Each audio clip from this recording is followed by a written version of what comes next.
बिस्मिल्लाहिर्रहमानिर्रहीम। हाज़रीन अस्सलाम वालेकुम। मैं हूं सैयद मोहसिन रज़ा और आप देख रहे हैं मेरा डिजिटल चैनल। उम्मीद करता हूं आप खैरियत से होंगे और दुआ है कि अल्लाह ताला आपको और आपके अहल खाना को अपनी हिफ्ज़ व अमान में रखे। 190 मिलियन पाउंड केस का फैसला एक मरतबा फिर सुनाने में नाकाम रही अदालत। ये फैसला को तकरीबन पिछले एक माह से ज़्यादा टाइम हो चुका है, इसे बल्कि एक महीने के करीब हो गया है टाइम। ये फैसला जो है वो महफूज किया हुआ था और ये सुनाना था। कब से ये इन्होंने सुनाना था, लेकिन अभी तक ये सुनाया नहीं जा सका। इसके पीछे क्या मुहर्रकात हैं, क्यों उसको रोका जा रहा है और ये फैसले को सुनाने में ये इतने खौफज़दा क्यों हैं। असल एक्चुअल सूरत हाल क्या है कि इस वक्त सूरत हाल जिस तरह की बन चुकी है कि नहीं, ये लग रहा है कि अब ये फैसला हम सुनाएं या हम फैसला इमरान खान के हक़ में हो या अगेंस्ट हो। दोनों सूरतों में ये फैसला जो है ये इमरान खान को ही फेवर कर रहा है। सूरत हाल ये पर ये किस तरह फेवर कर रहा है, मतलब इनको खौफ ये है कि सुनाएं तो फिर भी खान को फ़ायदा है, ना सुनाएं तो फिर भी खान को फ़ायदा है। उसकी वजह यह है कि खान ने इस केस में जो अब दलाइल दिए गए हैं इमरान खान साहब की तरफ से, उसने सूरत हाल ऐसी बना दी है इन लोगों के लिए कि अब ये खुद डरे हुए हैं कि अब हम इसका क्या जवाब क्या पेश करें। उसकी मैं आपको एक्चुअल सूरत हाल ज़रूर बताता हूँ। उसके अलावा एक लॉस एंजलस का जो हादसा जो वाक़या है उसमें एक चीज़ एक डेवलपमेंट है वो मैंने आपसे शेयर करनी है। जो लोग मेरे इस चैनल पे नए हैं उनसे मैं गुजारिश करूँगा कि मेरी वीडियो अगर पसंद आती है तो लाइक कीजिएगा, कमेंट्स कीजिएगा और चैनल को सब्सक्राइब ज़रूर कीजिएगा ताकि मेरी हर आने वाली नई वीडियो नई अपडेट्स जो हैं वो आप तक पहुँचती रहें। अच्छा, सबसे पहले आज 190 मिलियन पाउंड की मैं बात करूंगा तो 190 मिलियन पाउंड केस का फैसला आज सुनाया जाना था। ये आपको बताऊं कि ये पहले 23 दिसंबर को इसको महफूज किया गया था जो एंटी करप्शन कोर्ट की तरफ से। अब चूँकि 23 दिसंबर को जब इसे महफूज किया गया तो उस वक्त जो जवाब पेश किया गया था ना वो ये कहा गया था कि चूँकि अब आगे अदलिया की छुट्टियाँ होने जा रही हैं तो हम ये चाह रहे हैं कि अदालत जब छुट्टियों से वापस आएगी तो उस वक्त ये फैसला सुनाया जाएगा। एक आम जो लोगों ने ये जूम भी यही किया था कि शायद चूँकि केस बहुत बड़ा है, एक बहुत बड़े लीडर के खिलाफ है, तो इसलिए फिर ये होना चाहिए था कि छुट्टियों के बाद सुनाया जाएगा। लेकिन 23 दिसंबर की इसकी डेट पहले सेटल की गई कि 23 दिसंबर को सुनाएंगे, उसके बाद जजेस छुट्टियों पर चले जाएंगे। लेकिन 23 दिसंबर को ये कहकर इसको लेट कर दिया गया कि नहीं, अब जजेस की छुट्टियाँ हैं तो छुट्टियों के बाद ये फैसला सुनाया जाएगा। अच्छा, छुट्टियों के बाद 6 जनवरी की डेट रखी गई और 6 जनवरी को भी ये फैसला नहीं सुनाया जा सका। 6 जनवरी के बाद जब नया टाइम आया तो उन्होंने कहा कि चूँकि अब कुछ मामला ऐसे मुल्क के चल रहे हैं कि अभी ये फैसला नहीं हम सुना सकते, तो हम ये फैसला जो है ये हम 13 जनवरी को सुनाएंगे। आज 13 जनवरी थी, आज 11 बजे का टाइम था, 11 बजे ये फैसला सुनाया जाना था। 11 बजे जब एंटी करप्शन कोर्ट के जज साहब जब तशरीफ़ लाए तो उन्होंने आकर एक नया ऐलान किया और उन्होंने कहा कि अब ये फैसला जो है ये 17 जनवरी को सुनाया जाएगा, यानी एक दफ़ा फिर इसको पोस्टपोन किया गया। याद रहे कि ये केस जो है वो इमरान खान साहब और इमरान खान साहब की एहलिया के अलावा 6 अफराद और हैं जो इसमें शामिल हैं इस केस के अंदर। उनके खिलाफ ये केस है 190 मिलियन पाउंड का केस। मसला क्या है? मसला यह है कि इमरान खान साहब ने इस केस के हवाले से जब इसके मतलब मुख्तलिफ थ्योरी हुई, उन्होंने जब दलाइल दिए तो एक उन्होंने बात बड़ी शानदार बात की थी। अब वो बात उनके गले की हड्डी बन गई है। वो बात क्या थी? इमरान खान ने कहा था कि मैंने जो बनाया है अल-कादिर ट्रस्ट जो मैंने बनाया है ये कोई मैंने बिलावल हाउस नहीं बनाया। अब बिलावल हाउस आपको पता है कि ये मोहतरम जरदारी साहब जो हैं वो उन्होंने अपने बेटे के नाम पे घर बनाया हुआ है। बिलावल हाउस एक नहीं बहुत सारे बनाए हुए हैं वैसे तो, लेकिन बिलावल हाउस को स्पेशली एग्जांपल दी जाती है, उसके पीछे भी एक कहानी है, उसमें हम नहीं जाते। तो उन्होंने कहा कि मैंने ये बिलावल हाउस नहीं बनाया बल्कि मैंने एक दूर दराज देहात के अंदर एक रिसर्च सेंटर कायम किया है जिसमें सीरत रसूल पर तहकीकात की जाती है, जिसमें रूहानियत पर तहकीकात की जाएंगी, जिसमें तसव्वुफ पर तहकीकात की जाएंगी। तो ये तो बेसिकली एक ट्रस्ट है और इस ट्रस्ट के अंदर जो काम भी हो रहा है वो काम भी खालिसतन मज़हब का काम है, खालिसतन एक रिलीजियस एक्टिविटी है जो उसमें की जाएगी, एक रिसर्च का काम है, आका सल्लम की सीरत के ऊपर बात की जाएगी। तो मैंने तो ये सेंटर इसलिए बनाया और इसके सारे के सारे पैसे भी आपको पता है कि वो कहाँ पे पड़े हैं, उसमें भी वो कई बार बात कर चुके हैं। तो इमरान खान ने कहा था कि अगर इस पर आपने मुझे सज़ा देनी है तो मेरे लिए ये ऑनर होगा कि आप मुझे जिस बात पर सज़ा दे रहे हैं कि मैंने एक ऐसा काम किया था जिसमें पाकिस्तान की अवाम, पाकिस्तान का नौजवान सीरत रसूल से सल्लल्लाहु अलैहि वसल्लम उससे आशना हो सके, एक ऐसा काम करने का मैंने आगाज़ किया था, एक ऐसा रिसर्च सेंटर बनाया था।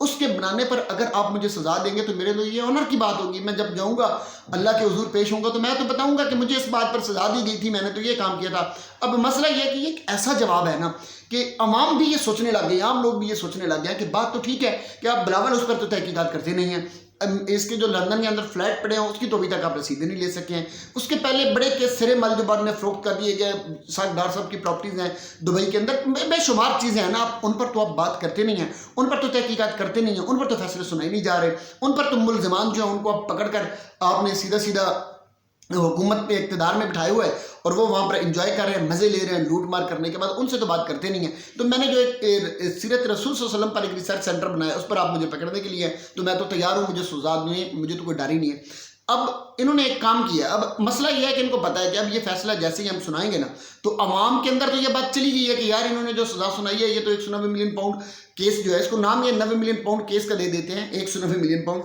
लेकिन असल में तो ये सीरत रसूल का रिसर्च सेंटर है, उस पर तो ये बात ही नहीं करते क्योंकि इन्हें पता है कि हम क्या कहें कि सीरत रसूल पर जो आपने रिसर्च सेंटर बनाया था हम उस पर आपको सजा दे रहे हैं, तो टाइटल भी चेंज इन्होंने किया हुआ है।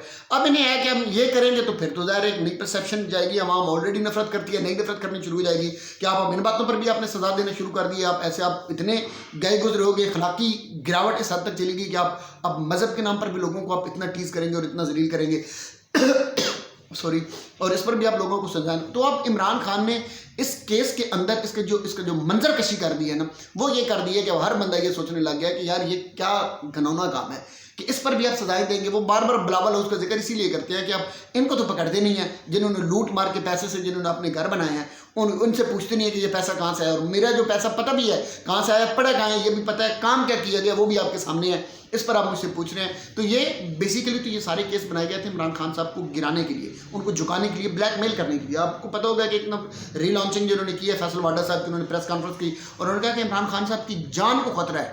अब ये देखिए मतलब इनको फिर वो इस धमकी उस तरह की देते हैं कि वो आगे उठाकर जूते की नोक पे रखता है। वो कहता है, उसने कई बार कहा है कि मुझे तो खौफ ही कोई नहीं, मुझे मार दें, मुझे मारना है तो मार दें, मुझे तो कोई डर नहीं है। तो मतलब इससे तो वो डर ही नहीं रहा, फिर उसे धमकाने के चक्रों में बढ़ गए रेटिंग लेने के लिए। अब इमरान खान साहब के बारे में कहते हैं कि उसकी एक मकबूलियत है, तो क्या है भाई, मकबूलियत ही तो है, और होता क्या है अगर मकबूलियत। देखिए एक नया जी मकबूल तो फलां भी बड़ा था, मकबूल तो भाई उनकी मकबूलियत का पता नहीं, ये मकबूलियत आपकी गली की हड्डी बन चुकी है, ये मकबूलियत आपको हिलने नहीं दे रही। इस मकबूलियत ने आपके सारे निज़ाम को नंगा करके रख दिया, इस मकबूलियत ने आपके इक़्तिदार का खात्मा कर दिया। 70 सालों से जो कब्जा किया था आपने इस मुल्क पर, उसने आपकी जड़ें काट कर रख दी हैं। इस मकबूलियत का आपको नुकसान है, इस मकबूलियत ने ये किया, ये मकबूलियत आपने 8 फरवरी को देख ली थी। कोई शक है तो एक दफ़ा फिर आप फ्री एंड फेयर इलेक्शन करवा लें, आपकी सारी नींदें उड़ जाएंगी, आपकी सारी गलत फहमियाँ दूर हो जाएंगी। वो जैसे कहते हैं ना कि दूध का दूध और पानी का पानी हो जाएगा। तो आप ये तजर्बा कर लें कि मकबूलियत का फ़ायदा है कि नहीं है। मकबूलियत ही तो सब कुछ होता है, और होता है सियासी लीडर के लिए और क्या चीज़ होती है, मकबूलियत ही होती है ना, और क्या चाहिए होता है उसे। तो ये मकबूलियत अल्टीमेटली वोट बैंक है उसका, और ये वोट बैंक उसके बदले में क्या होगा, वो आपके पूरे के पूरे निज़ाम की जड़ें काट के रख देगा, क्योंकि वो जो चीज़ें लाना चाहता है वो आपके लिए मौत है, वो आपके करप्शन का खात्मा है। तो ये तो मसला है कि आप इसका फैसला जल्दी नहीं सुना सकते। अब उन्होंने कहा है कि चूँकि हुकूमत और इमरान खान साहब के दरमियान पीटीआई के दरमियान मुज़ाकरात चल रहे हैं और इसका कोई ना कोई सोल्यूशन निकलेगा, कोई हल निकलने लगा है, इसलिए हम ये नहीं चाहते कि पॉलिटिकल डिस्टेबिलिटी पैदा हो जाए मुल्क के अंदर, इसलिए हम इसका फैसला नहीं सुना रहे। मतलब आपने सुना दिया, आप ये चाह रहे हैं कि इसके अगर हम ये फैसला सुनाएं तो मुल्क के अंदर सियासी अदम इस्तेकाम आएगा। पहली बात तो यह है कि इस्तेकाम है कहाँ पे मुल्क के अंदर, और अगर अदम इस्तेकाम आएगा तो आपने ये सोच रखा है कि आप क्या फैसला सुनाने लगे कि उससे एहतजाज होगा, पाकिस्तान तहरीक इंसाफ का दिल दुखेगा, लोग बाहर निकलेंगे, सड़कों पे आएंगे, आपके खिलाफ और नफरत। आपको पता है आपने, मसला असल में ये नहीं है, मसला ये है कि आप चाह रहे हैं कि किसी भी तरह इस फैसले के नाम पर इमरान खान को ब्लैकमेल किया जा सके, और अगर वो ब्लैकमेल होकर झुक जाता है, हमारी शराइत मान लेता है, तो हमारा मकसद पूरा हो जाएगा। नहीं होगा तो फिर हम जलील होंगे। आप दोनों सूरतों में जलील होंगे, आपने इधर जाना है फिर भी जलील होना, आपने उधर जाना है फिर भी जलील होना। मैं आपको बता रहा हूँ कि ये 17 जनवरी को फैसला तो आप सुनाएंगे, उससे पहले कई चीज़ें इतनी आपकी तय हो चुकी होंगी, लेकिन बहरहाल ये फैसला इमरान खान के अगेंस्ट नहीं आएगा, आप नहीं सुना सकेंगे इमरान खान साहब को, इसमें आप जो है वो सज़ा नहीं दे पाएंगे। देंगे भी तो आप, ये इतनी कोई बड़ी बात नहीं है, सज़ाएं होती भी रहती हैं, ये उड़ भी जाती हैं, ख़त्म हो जाती हैं। कितने लोगों को सज़ाएं हुई, पूरी उम्र नायल करके फिर वज़ारत पर बैठ गए, तो ये इतनी बड़ी बात नहीं है, अवाम ने इसको इतना सीरियस लेना भी नहीं है। तो खैर दूसरी खबर जो थी मैंने आपसे शेयर करनी थी, लॉस एंजल्स के अंदर आपको पता है कि जेम्स वुड एक एक्टर हैं, उनकी आजकल एक बड़ी वायरल हो रही है तस्वीर, CNN के ऊपर उन्होंने की है कि वो रो रहे हैं, और वो रो रहे हैं, उसमें आपने जलता हुआ घर देखा है तो वो रो रहे हैं। पहली बात तो मैंने अगले दिन इस पर बात की है कि लॉस एंजल्स के अंदर जितनी भी आग लगी, जो भी नुकसान हुआ, इस पर किसी को भी खुशी नहीं मनानी चाहिए। उसकी वजह यह है कि ये एक नागहानी आफत है, एक अल्लाह की तरफ से एक ऐसी आफत है जिसमें बेशुमार गुनाहगार बेगुनाह लोग जलकर राख हो गए।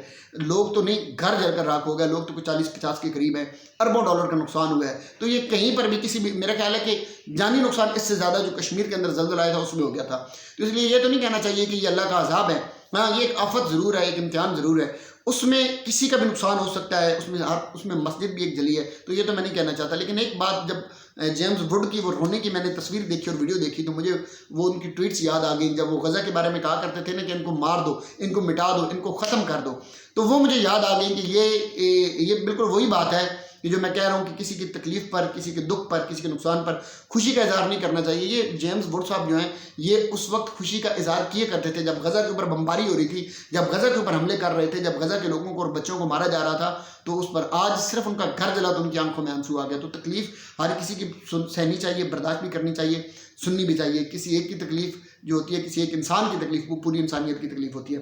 ہم پھر بھی یہ کہیں گے کہ اللہ تعالیٰ ہر کسی کو کسی بھی آفت سے محفوظ رکھے، لیکن جب آپ دوسروں کی تکلیف پر خوش ہوتے ہیں تو پھر اللہ آپ پر امتحان ضرور ڈالتا ہے. دعاؤں میں یاد رکھیے گا. اللہ تعالیٰ میرا آپ کا ہم سب کا حامی ناصر ہو. السلام علیکم.